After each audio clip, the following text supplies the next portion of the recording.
মা, ও মা, তুমি কোথায়? কি হয়েছে মা? তুমি সকাল সকাল এভাবে চেঁচামেচি কেন করছো? চেঁচাবো না তো কি করব? আমি এখন স্কুলে যাব, কিন্তু দেখো আমার জুতায় কত ময়লা। ও, এই বিষয়? এই সামান্য জিনিস নিয়ে এত রাগান্বিত হওয়ার কি আছে?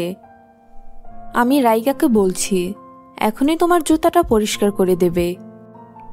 ওকে কেন রেখেছো এই বাড়িতে? সব কাজ ওকে এভাবে বলে বলে করাতে হবে? আমি স্কুলে যাওয়ার আগে ও আমার জুতা পরিষ্কার করে রাখতে পারেনি? ছি মা, এভাবে বলতে নেই। কাজের মেয়ে হলেও কি হয়েছে, ও তো মানুষ। ঘরের সব কাজেও আমাকে অনেক সাহায্য করে। গরিব মানুষ, তাই পেটের দায়ে আমাদের বাড়িতে কাজ করে। এই জন্যই তো ওদের আমার ভালো লাগে না। ছোট লোকের বাচ্চারা, ওদের দেখলেই আমার রাগ হয়। আস্তাগফিরুল্লাহ, তুমি ওর সাথে কেমন আচরণ করছো মা? এতে তুমি ওকে ছোট করছো। ও যদি শুনতে পায় তাহলে অনেক কষ্ট পাবে। পেলে পাবে, তাতে আমার কি? ওর মতো ছোট লোকেরা কষ্ট পেলে তাতে আমার কিছুই যায় আসে না।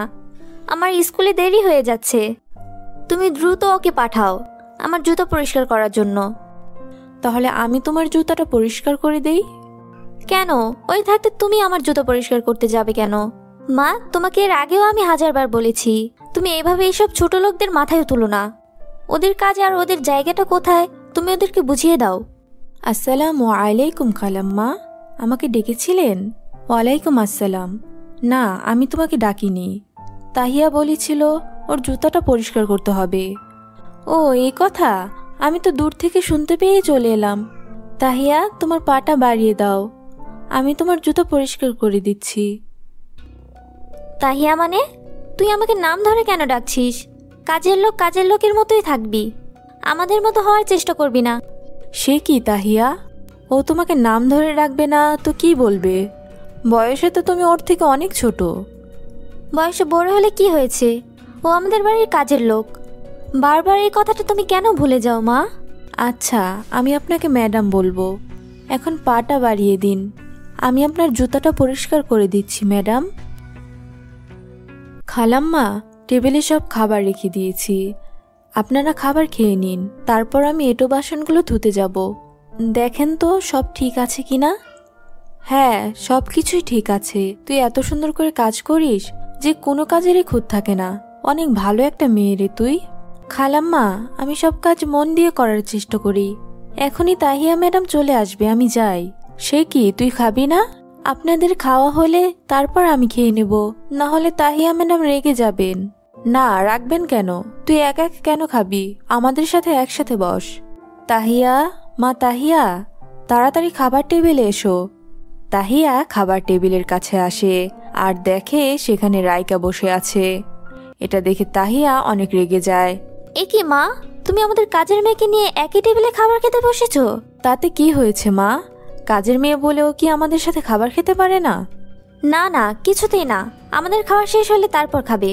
ও যদি আমাদের সাথে এক টেবিলে বসে খাবার খায় তবে আমি খাবার খাবো না। না না ম্যাডাম, এমনটা করবেন না। আমি চলে যাচ্ছি, পরে খেয়ে নেব। আপনারা খাবার খান। যদি কোনো কিছুর প্রয়োজন হয় অবশ্যই আমাকে ডাকবেন। তারপর রাইকা চলে যায়।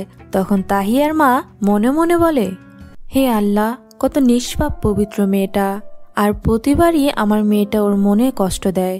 আমার কন্যাকে তুমি হেদায়েত দান করো। সবসময় ওই কাজের মেয়েটাকে নিয়ে এভাবে হিংসা করে। কি হলো মা, খাবার কেন খাচ্ছ না? খাচ্ছি। ওকে কিছু বললেই দেখি তোমার মন খারাপ হয়ে যায়। আচ্ছা শোনো, আজকে আমার বন্ধুরা আসবে, সারাদিন আমরা অনেক মজা করব। তোমার কাজের মেয়েটাকে বলবে সব কাজ করে রাখতে, আমার ঘরের কোথাও যেন কোনো ময়লা না থাকে। আচ্ছা ঠিক আছে, বলবো। এখন খাবার খেয়ে নাও।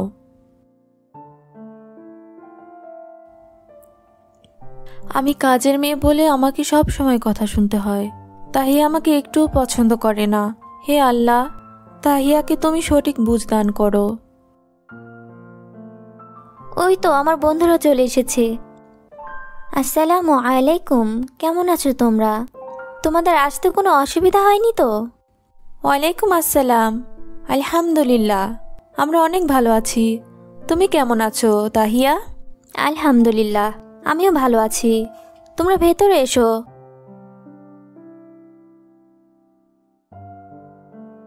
বাহ তাহিয়া, তোমার ঘরটা তো খুব সুন্দর পরিপাটি করে সাজানো। আমার খুব পছন্দ হয়েছে। এগুলো কি তুমি নিজেই গুছিয়ে রাখো? না না, এসব কাজ আমাদের বাড়ির কাজের মেয়ে রাইকা করে। ওই তো বলতে না বলতেই রাইকা নাস্তা নিয়ে চলে এসেছে। রাইকা তাদের কাছে নাস্তা নিয়ে গেল। তখনই তার হাত থেকে নাস্তাগুলো নিচে পড়ে যায়। এ কি করলি? একটা কাজও কি তোকে দিয়ে ভালো করে হয় না? দিলি তো আমাদের সব আনন্দগুলো মাটি করে। ক্ষমা করবেন ম্যাডাম, হঠাৎ করে হাত ফসকে পড়ে গেল। আমি বুঝতে পারিনি। আমি এক্ষুনি সব কিছু পরিষ্কার করে দিচ্ছি। তোকে আমার এমনিতেই সহ্য হয় না। তাড়াতাড়ি এগুলো নিয়ে আমার সামনে থেকে চলে যা। আমাদের সব মজাটাই মাটি করে দিল। রাইকা কাঁদতে কাঁদতে সেগুলো পরিষ্কার করে দিয়ে সেখান থেকে চলে যায়। তাহিয়া, তুমি কিছু মনে না করলে আমি তোমাকে একটা কথা বলতে চাই। কি কথা? আমি কিছু মনে করব না, তুমি বলতে পারো। তুমি এই সামান্য বিষয় নিয়ে ওর সাথে এমন আচরণ করছো, এটা ঠিক না। তুমি যেটা করছো এটাকে হিংসা বলে, আর হিংসা একদিন তোমাকে ধ্বংস করে দেবে। পবিত্র কোরআন মাজিদে বলা হয়েছে, নিশ্চয়ই আল্লাহ রাব্বুল আলামিন হিংসাকে পছন্দ করে না। কিন্তু ওরা তো অনেক গরিব, কাজের মেয়েকে নিয়ে এত কিছু ভাবার কি আছে? আমাদের বাসায়ও ছোট একটা মেয়ে কাজ করে। কই, আমরা তো তার সাথে এমন আচরণ করি না। আমি আর মা তাকে অনেক ভালোবাসি। কেউ বুঝতেই পারে না যে ও আমাদের বাড়ির কাজের মেয়ে। আমার তো ওর সাথে ভালো ব্যবহার করতে ইচ্ছেই হয় না। সব সময় মনে হয় গরিব আর ছোট লোক। তাহিয়া, তুমি যেটা বলছো এটাকে তো অহংকার বলে। আল্লাহর সৃষ্টি কোনো মানুষই ছোট নয়। হিংসা অহংকার মানুষের নেক আমলকে ধ্বংস করে দেয়। মহান আল্লাহর এই সৃষ্টি জগতে সর্বপ্রথম পাপ এই হিংসা থেকেই হয়েছে। ইবলিশের হিংসার কারণেই সে আদম আলাইহি ওয়াসাল্লামকে সেজদা করতেও অস্বীকার করে। ফলে সে চিরদিনের জন্যই অভিশপ্ত শয়তানে পরিণত হয়। আস্তাগফিরুল্লাহ, হিংসা এতটা ভয়ানক? হ্যাঁ তাহিয়া, হিংসার ফলে মানুষ মানুষকে খুন পর্যন্ত করতে পারে। হাদিস শরীফে বর্ণিত আছে, 3 ব্যক্তির গুনাহ কখনোই মাফ হয় না, তার মধ্যে একজন অন্যের প্রতি হিংসা বহন করে। তুমি বারবার ওই মেয়েটির উপর হিংসা করে ওকে কষ্ট দিচ্ছ। ভেবে দেখো তো, আল্লাহ রাব্বুল আলামিন ওর জায়গায় তোমাকে রাখতে পারত। হ্যাঁ রাদিয়া, তোমার কথার সাথে আমি সহমত। আমাদের আল্লাহ রাব্বুল আলামিন অনেক ভালো রেখেছেন, তাই তো আমাদের উচিত গরিব আর অসহায় মানুষদের সাথে ভালো ব্যবহার করা। হ্যাঁ রোজা, তুমি ঠিকই বলেছ। আমি সত্যি অনেক বড় ভুল করে ফেলেছি। আল্লাহ রাব্বুল আলামিন আমাকে ক্ষমা করুন। কিন্তু আমি এত কিছু ভেবে দেখিনি। আমি এরপর থেকে ওর সাথে আর কখনো এমন আচরণ করব না। তোমরা সঠিক সময় এসেছো আর আমাকে সঠিক বুঝদান করিয়েছো। আজকে আমি কত বড় ভুল করে ফেললাম। আমার জন্য সবার সামনে তাহিয়া এভাবে অপদস্থ হলো। পরিষ্কার পরিচ্ছন্ন ঘরটাও নোংরা করে ফেললাম। হে আল্লাহ, কেন আমি এমন করলাম? আজকে আমার দোষে আমি কথা শুনেছি।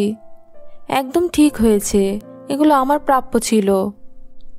না না, এই সব কিছুই তোমার ভুল ধারণা রাইকা। এটা তো শুধুমাত্র একটা দুর্ঘটনা ছিল, এতে তোমার কোনো দোষ নেই। এসব আপনি কি বলছেন ম্যাডাম? ম্যাডাম না, তাহিয়া।